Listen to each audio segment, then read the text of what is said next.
This is a really wonderful suite of John Donald Robb's music that you've put together and brought new life to with movement.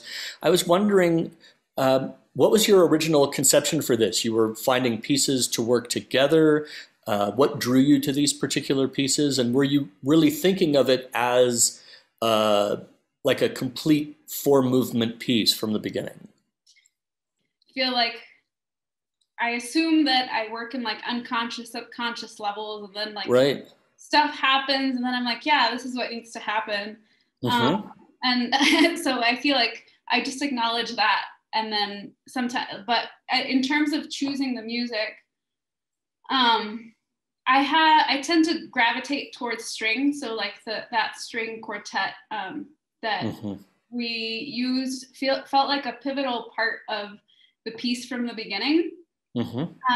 And then from there, I feel like there was some fluidity and flexibility. At first, I was like, oh, yeah, it could be individual pieces. But for some reason, the more I listened to the music, the more it kept sort of like fitting into these snippets of like, and by snippets, I mean like an order of like, oh, well, this makes sense. And I don't know, it just sort of, as I put together the space and the dancers involved and everything, it just sort of made sense for it to be one conversation, and just to put it into like an order, even though it's non-linear Mm-hmm. in a way. I think it might just be like the way that my brain works of like sewing pieces together, and it's just like it just makes sense for it to be one thing. um, Mm-hmm. and then I think also as we started, because my husband was also like part of the what are you going to do, and like he was the one asking me questions like just calm down, I don't know. Yeah, um, right. but when you and I talked, and I sort of expressed the idea of like I want to do this outside, um, I went back to this hike that I went on last year. I think it was like October or November. And I remember coming across this area where it looked like a controlled fire, because it was like starkly black. And then right next to it, there was already some green going on. Mm-hmm. Um, and so I was telling my husband, like, I want to go back to that place we went. And so putting all those things together, it just sort of started, like we found spots, and I was like, just how this piece all of a sudden was like, well, that piece has to happen here. And so it started to be like a combination of space and the pieces and how they all came together. I don't know. I'm not very eloquent about talking about my artistic No, process. that's beautiful. I love that it was that the imagining of it in the early stages was linked with place. In making a film of this choreographed presentation of music, using the outdoors is a really striking choice. I was wondering, are there any particular or unique challenges that came up for you working outdoors? All of them. I thought maybe so. So the funny thing is that since we chose the space, or like the different spots, they were all really close together. It was about a mile and a half hike down to the spot where we filmed. And Hmm. then within each other, they were all sort of like within like 3 minutes of walking distance. But so from the first time that we walked down, and I was like, okay, these are the sort of places. That Hmm. time it was super muddy. So we were like, oh, okay. Well, I was telling my dancers, you're going to have extra shoes to hike down because it might be Oh muddy. yeah. Then the next time I went, I think that was the next time, we basically snowshoed down because there was so Oh much my snow. goodness. So it was like there were so many elements that we had already picked a recording date because of one of my dancers' schedules, well, everyone's schedule, right? And so we were like, okay, this is the one day we have to film. And so we were like hoping that the weather was going to work out, which fortunately it did. Yeah. Um, but then also just like the elements of the space, like if you notice, there's one of the locations where it's actually slanted. So Hmm. the dancers are dancing On a in a pitch. in a true upstage, downstage sort of. Right. Yeah.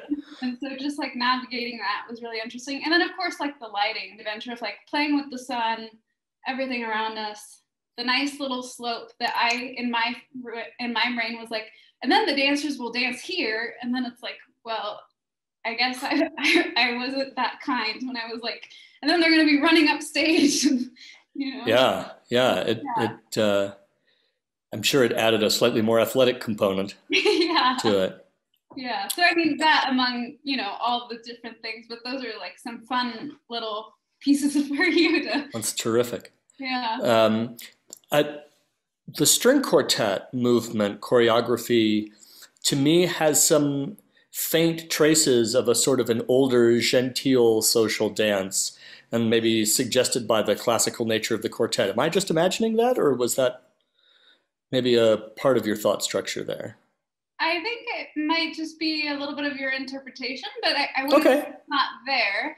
I also think the fact that it was a duet sort of leads to that, right? Because of the relationship between the dancers. Yeah. And how we ended up playing with it, I could definitely see how that, yeah. I can't say that was my original. All right, fair enough.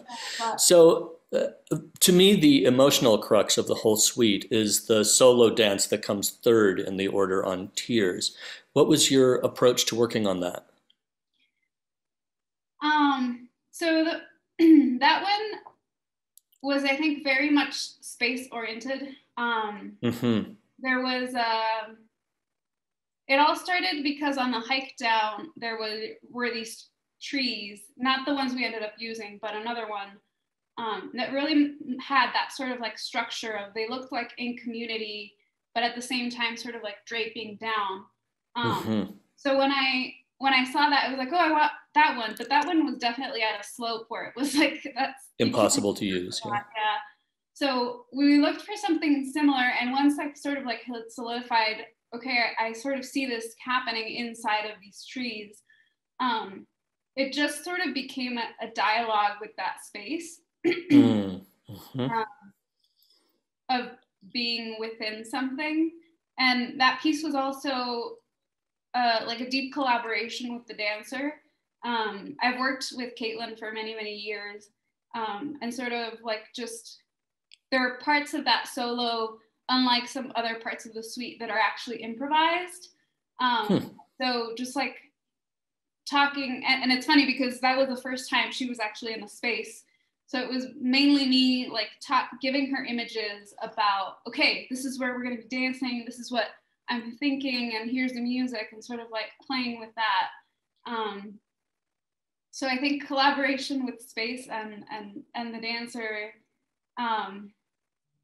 yeah, I don't know. For some reason, being in the branches really spoke to me for that. Yeah, it allows for a lot of that interaction that you're talking about, where the space is really this kind of living set piece, right? Yeah. Then after that, in the space before the last piece begins, there's a transition without music where you just have the choreographic energy. What were you looking for there? So as I was sort of like choosing the music and sewing it together, I feel like there was this desire to not end on a lower note. And so I think that was like one of the reasons why I ended up choosing Sandovalito, and originally there was another piece, but that was too much happiness for me.